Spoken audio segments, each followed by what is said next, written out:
Hello everyone, I am Miss Pratiksha Singh. I hope you all are fit and healthy.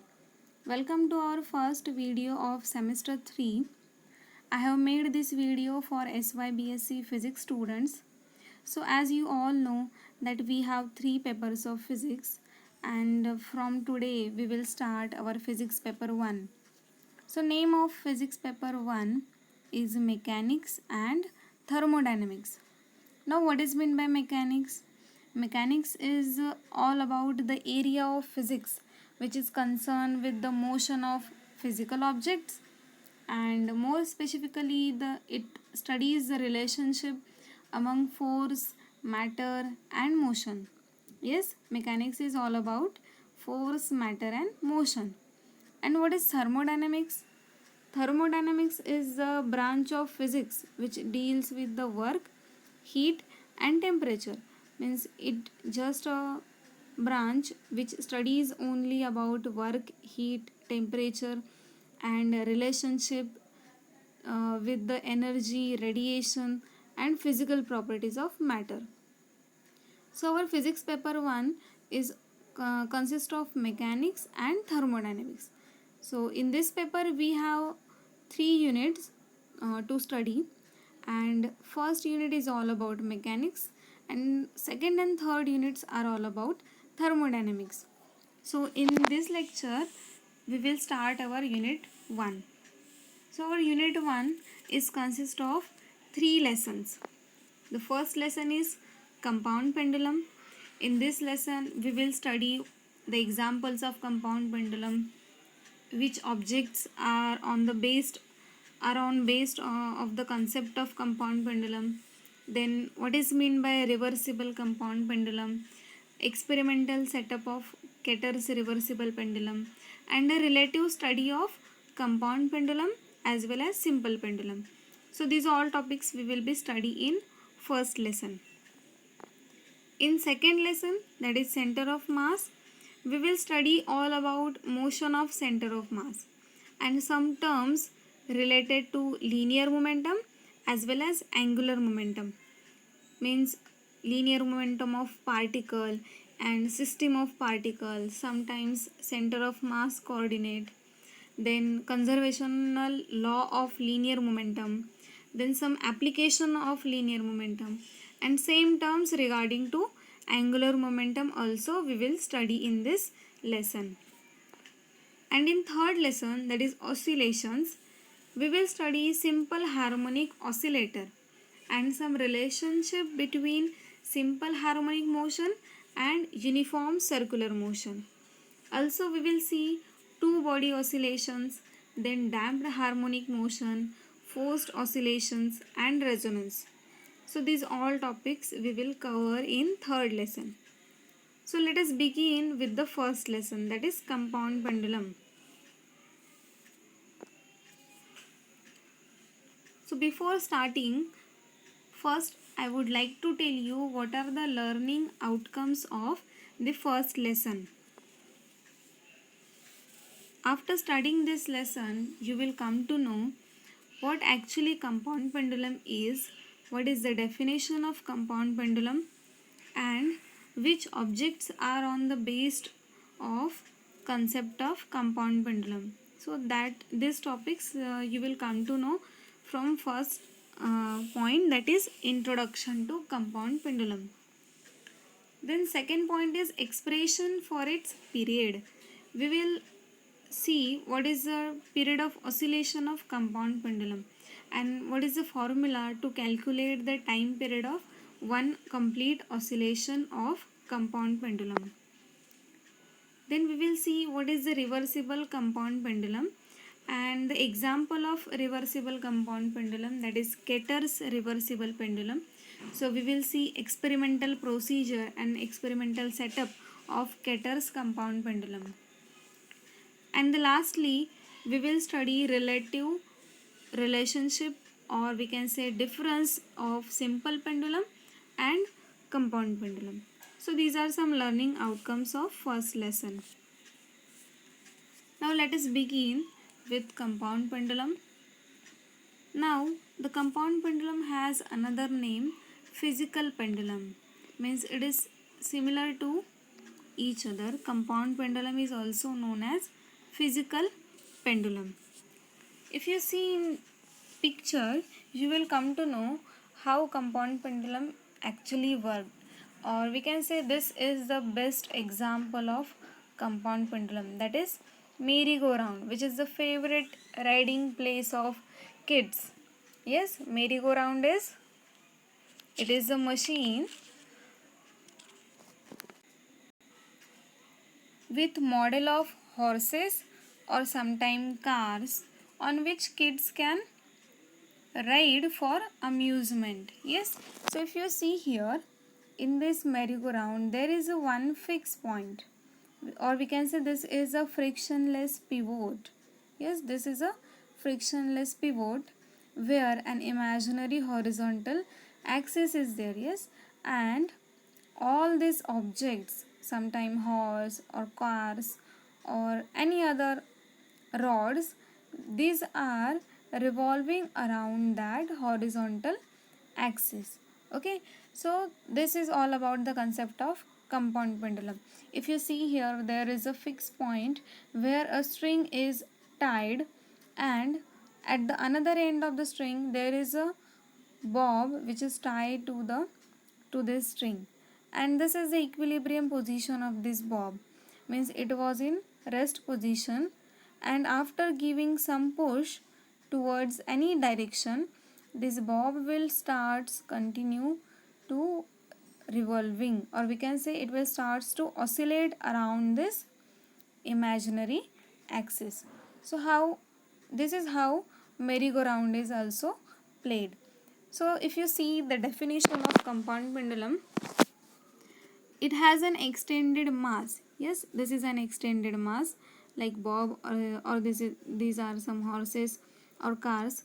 These are extended mass like a swinging bar and is free to oscillate about an horizontal axis. If you give some push or some force to this extended masses, this will start to revolve around this horizontal axis.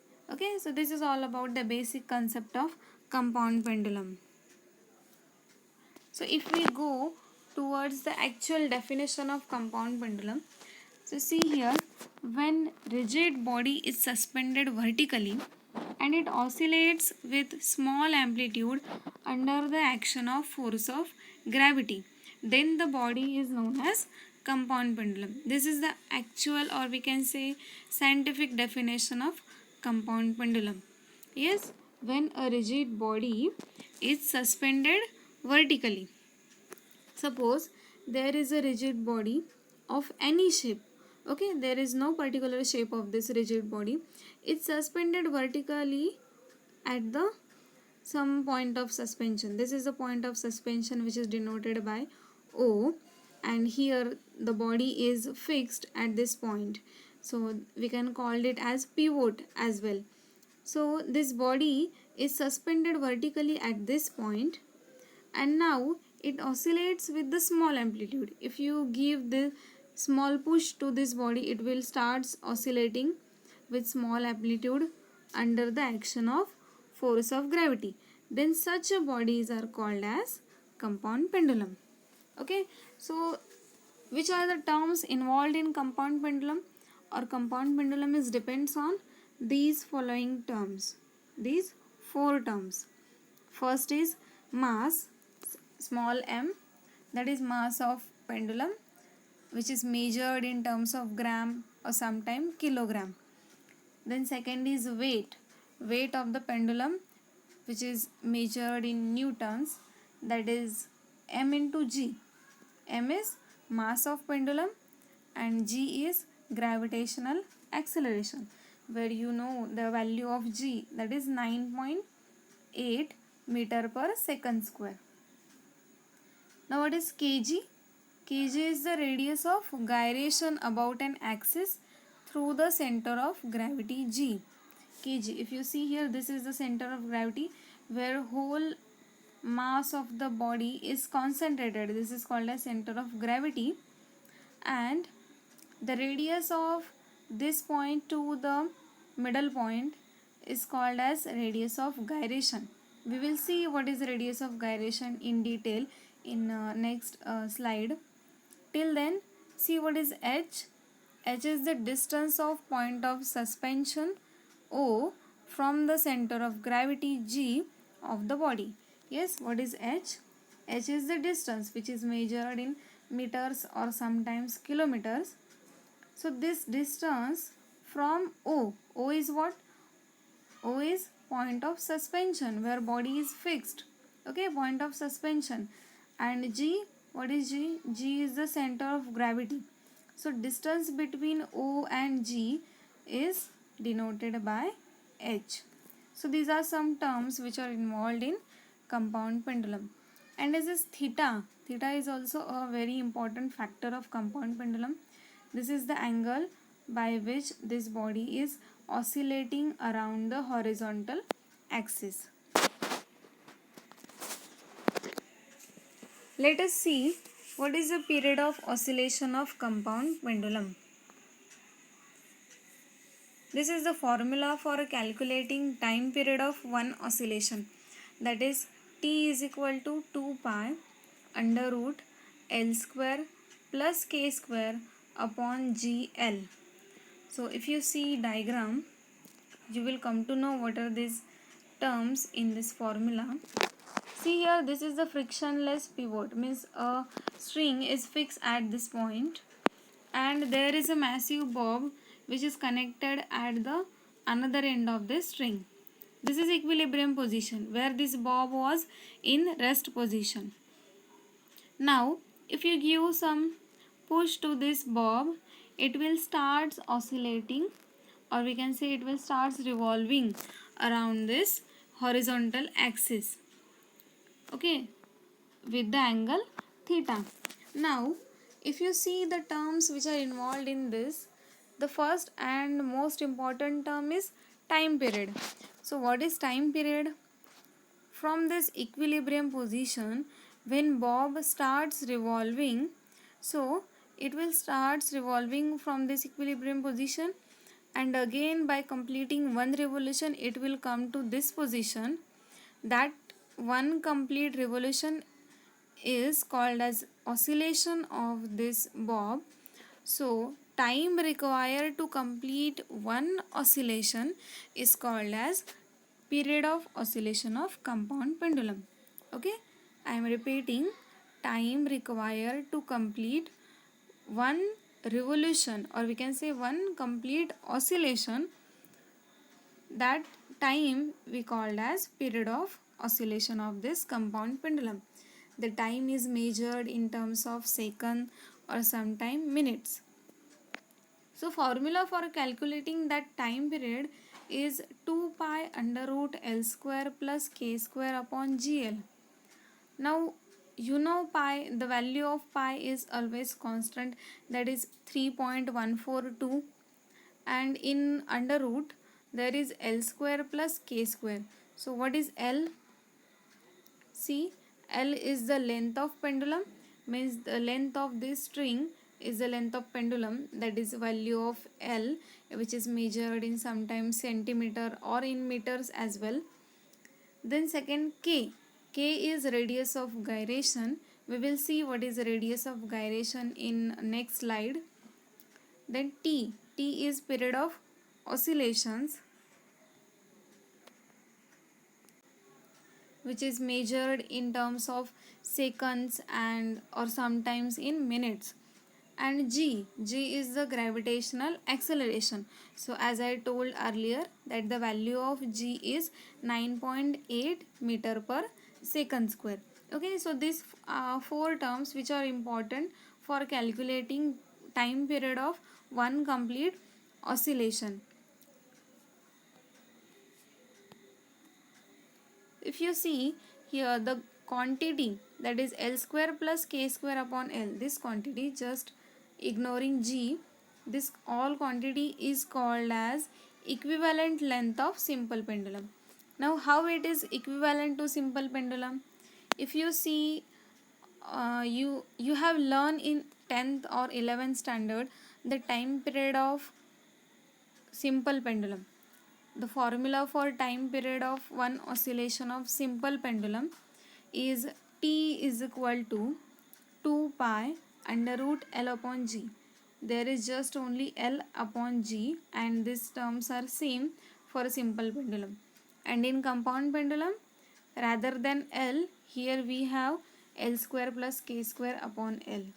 So if you compare the time period of simple pendulum and time period of compound pendulum, you will come to know that this quantity is equivalent to length of simple pendulum. Okay, so that's why this quantity is called as equivalent length of simple pendulum. So this is all about time period of compound pendulum. This formula is very important for calculating time required to complete one revolution. We will have some experiment in that. This formula is very important, and also we will solve some numerical problems, and in that numerical problems also we have to use this formula for calculating time period of compound pendulum. Now there was one important term, that is radius of gyration in compound pendulum. So what is radius of gyration?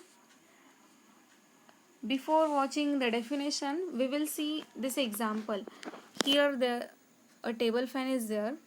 If you switch on the table fan, it will start rotating, yes, with some particular speed or some velocity, and the rotation is around this imaginary axis of rotation. Yes, this is an imaginary axis of rotation, and this fan is moving around this axis of rotation. And here there is a center of gravity where whole mass of this body is concentrated. Here there is a center of gravity. So now what is definition of radius of gyration? It is the distance between the axis of rotation and the center of gravity of any rotating object. Yes, radius of gyration is, it is the actual distance. So it may be measured in meters as, or sometime maybe in kilometers or in centimeters as well. So distance which is between the axis of rotation, yes, this is axis of rotation, and the center of gravity. So distance between this axis of rotation and center of gravity is called as radius of gyration. Now what is the formula of radius of gyration? Here the symbolic form is small k, and formula is k is equal to under root moment of inertia divided by mass. Moment of inertia, which is I, and it is there is a formula for moment of inertia of circular object. So that formula you will put up here, that is mr square, means mass of this object, and r means the radius of this circular path. So mr square divided by mass of this object. So by calculating this, you will come to know what is radius of gyration of any particular object. Okay, so this was last point of our first lecture. We have seen topics like what is compound pendulum, introduction to compound pendulum, then what was the scientific definition of compound pendulum, which are terms involved in or we can say which are terms related to compound pendulum, then time period of compound pendulum, what is the formula for one complete oscillation, then how that formula is related to formula of simple pendulum, then we have seen what is the radius of gyration.